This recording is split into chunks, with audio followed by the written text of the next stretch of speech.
Hello guys, we're going to go ahead and do some more examples of the balancing equations. Some of you asked for a few more examples. Now number one we did already today in the classroom, and I'm not sure if we did number two, so let's go ahead and do number two. Remember that you're going to list all of the elements that you have in that equation. Now, if you run into a polyatomic ion, just like we did today, SO4, is SO4 also on the product side? Yes, it is. So we can use that together. Okay. We have a PB over here on the reactant side. We have 1. Over here on the product side, we have 1. Cl, we have 2 of them on the reactant side. And on the product side, we have 1. Now, sodium on the product side, you have 2.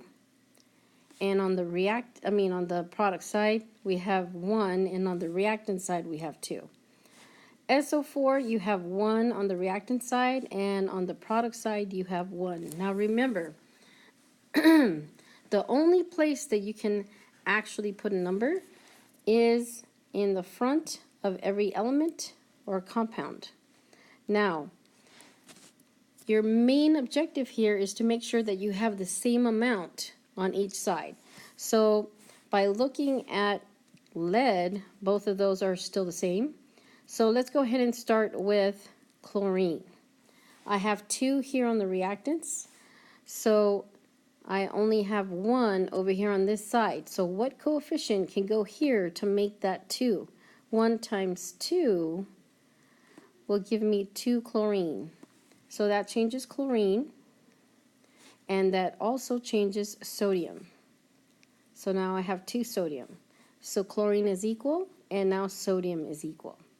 Okay, is everything else equal? Yes. So since you have the same amount of elements on each side, remember that because you don't have to put anything there, your coefficient is going to be 1, 1, 1, and 2. So the coefficients for number 2 are 1, 1, 1, 2. And those give you a balanced equation. Okay, I believe we did number 3 in class. And number 4 we did not. So let's go ahead and do number 4. Now remember, at any time you can always pause and rewind if you'd like.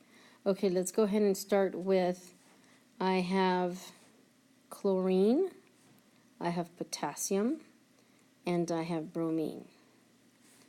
Okay, on the reactant side, I have 2 chlorines.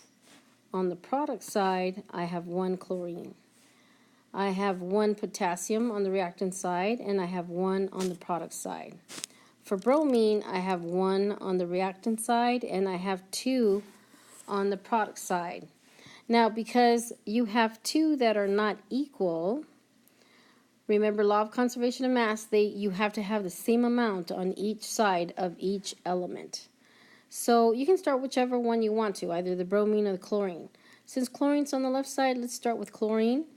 That means you need a 2 coefficient here.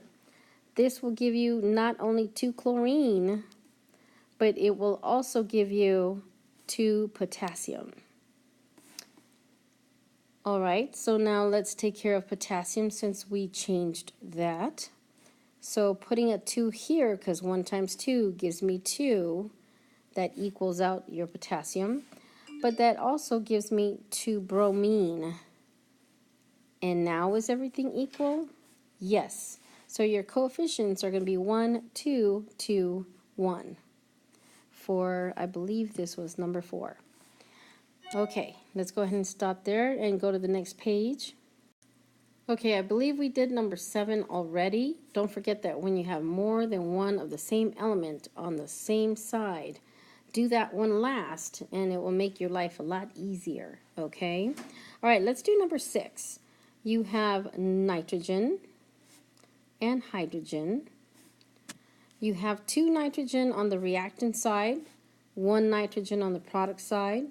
you have 2 hydrogen on the reactant side and 3 hydrogen on the product side. Now remember, your objective here is to make sure that each element has the same amount on both sides. So what's a common denominator with 2 and 3? Well, I can divide both of them into 6. So 3 times what would give me 6? I would start with a 2. 2 times 3 gives me 6, and that will give me 6 hydrogen. But it also gives me 2 nitrogen. Well, that actually works out perfectly because that equals that out. Now you have to change the hydrogen on the reactant side. So 2 times what gives you 6? 2 times 3 would give me 6 right here. And now that is equal as well. So your coefficients are going to be 1 because you didn't have to do anything there. 3 and 2. 1, 3, and 2 gives you a balanced reaction. Okay, let's see what other 7 we did in class. Number 8, I think that's pretty basic. Okay, let's do number 9 because that has separate oxygens. So let's go ahead and do that together. You have carbon, hydrogen, and oxygen. On the reactant side, you have 1 carbon, you have 4 hydrogen, and 2 oxygen. On the product side, you have 1 carbon. Here you have 2 oxygen plus 1 oxygen gives you 3. And then you have 2 hydrogen. Okay, carbon's equal, so let's rule that out. Now here you have oxygen and oxygen are split, so let's leave that to the end.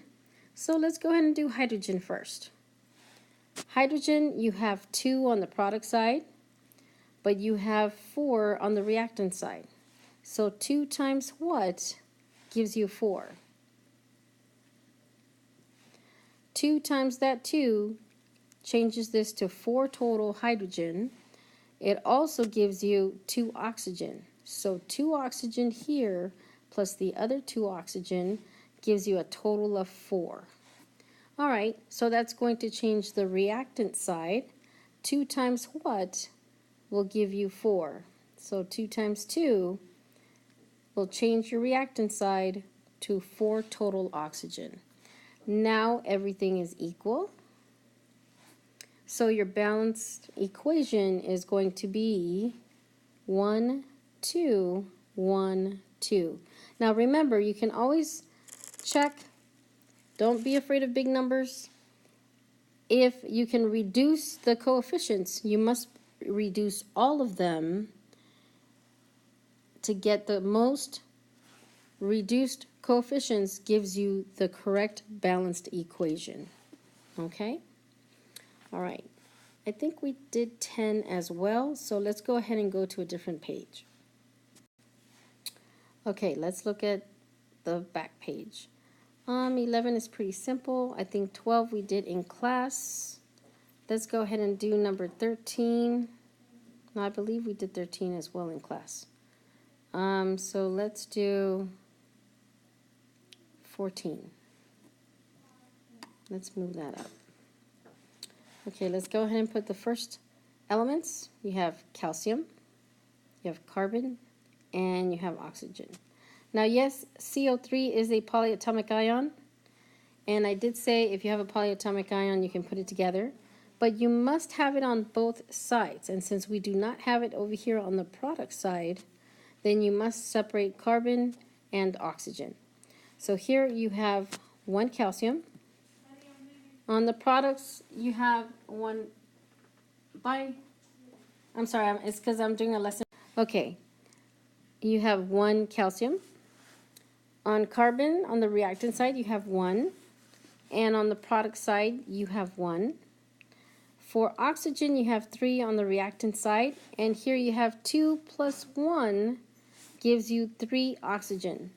So now, look at this carefully. Do you see any of these that are not equal? No. This means it's already a balanced equation. And yes, that can happen.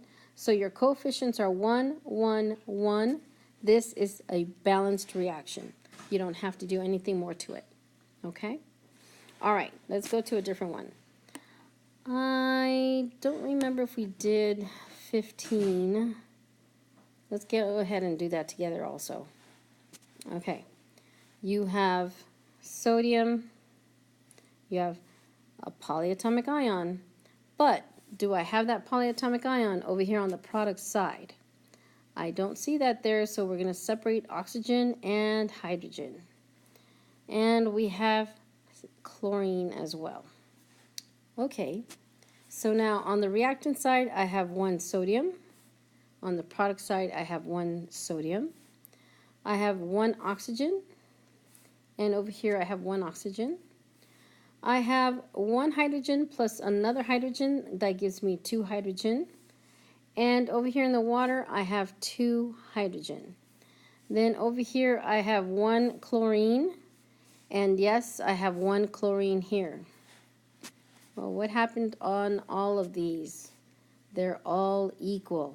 So we have a balanced reaction again. Okay? All right. Now, keep in mind, if you have questions about any of the other ones, make sure you bring those up in class. Okay? Let's go to the next page. Okay, let's go ahead and do number 17. 16 is pretty easy. I think you got that. We have hydrogen, we have oxygen, and we have iron. I have two hydrogen on the reactant side. I have two hydrogen on the product side. I have one oxygen on the reactant side. I have three on the product side. I have one iron on the reactant side, and I have two on the product side. Okay, since hydrogen is already balanced, let's start with something else. Let's go ahead and do oxygen. I have three on the product side. So let's try a 3 on the reactant side. That gives me 3 oxygen, and it also gives me 6 hydrogen. So that changes my number there. All right. Then iron, I have 2 on the product side. So I need a 2 here on the reactant side. That equals out my iron. But now hydrogen is not equal. So 2 times what would give me this 6? 2 times 3 gives me 6, and that will balance out my equation. So my coefficients are 3, 2, 1, 3. Okay, very good. Let's go ahead and look at what else we have. I think 18 is pretty easy. 19 is as well. Let's go ahead and do just one last one. Let's do number 20. Okay, so I have nitrogen and you have hydrogen. Now, why am I splitting up this polyatomic ion? Well, because it's not on the product side. So remember, to keep a polyatomic ion, it must be on both sides. Okay, and we also have an oxygen. On the reactant side, we have 1 nitrogen, and on the product side, we have 1 nitrogen. On the reactant side, we have 3 hydrogen, and we have 2 on the product side. On the oxygen side, for reactants, we have 2, and for the product side, here I have 1, and then I have 2. So that's 2 oxygens. Okay, so what's unequal? My hydrogen, right? A 2 and a 3 again. So remember, 2 times what can give you 6? Let's put a 3 there. That changes my hydrogen to a 6. However, it does change my oxygen as well to a 3. So now on the other side, 3 times what will give me 6? A 2 here as a coefficient. 2 times 3 gives me that 6. Whoops. For the hydrogen, but it also gives me 2 for nitrogen. So now we need to change the nitrogen on the product side. If I put a 2 here, this gives me my 2 nitrogen, but it also gives me 2 oxygen. So now 2 oxygen plus the 3 gives me 5.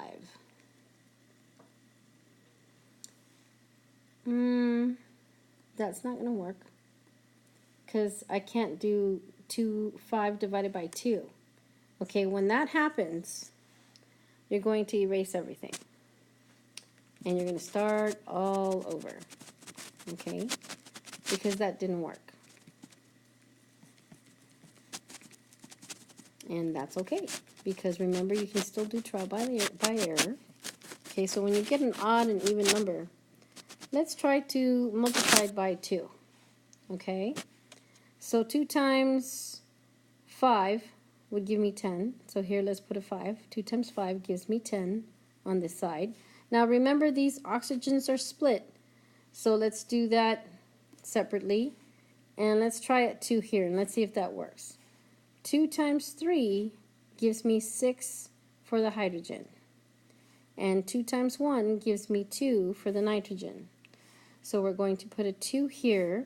This gives me 2 nitrogen. And it also gives me 2 for the oxygen. So now we're trying to meet that 10. What about hydrogen? We didn't get to finish that. So 2 times what gives me hydrogen? 3 times 2 gives me 6 hydrogen. All right, now let's see if the oxygen pans out. 3 oxygen plus 2 oxygen is 5. Is that working out? Okay, so now this is also not working out because you cannot do 2 divided by anything to give you a 5 there. Okay, so this is giving me an odd number. So let's go ahead and erase the coefficients again. See, when it doesn't work out, don't worry about it. Remember, everything that you write in there is not set in stone. You can do things by trial and error. Okay, now if I do a 3 in here, that's also going to end up giving me an odd number. So instead of a 3, let's go ahead and try a 4 right there. This gives me 4 nitrogen and 12 hydrogen. And so far, I still have the 2 oxygen. Okay, so now on the product side, let's go ahead and put a 4 in there for the 4 nitrogen. That gives me 4 oxygen. That's going to be combined with that. So now hydrogen, I have 2, so 2 times what will give me this 12? 2 times 6 gives me that 12. Now it's equal. This also gives me 6 oxygen, because 6 times 1 is 6. So now 6 plus 4, that gives us a nice even number of 10 on the product side. So over here on the reactant side, 2 times what would give me that 10. Now we can put in that 5. So 2 times 5 gives us 10. And over here on the product side, we have 10. Now everything is equal. So your coefficients are going to be 4, 5, 4, and then 6. Now when something like that happens where you have to erase and go back, and erase and go back, once you get your coefficients, double check it. Can I divide all of these by one common denominator? I could divide the 4, 4, and the 6, but I cannot divide that 5. So that means this is my most reduced, and this are my coefficients for this equation. Okay?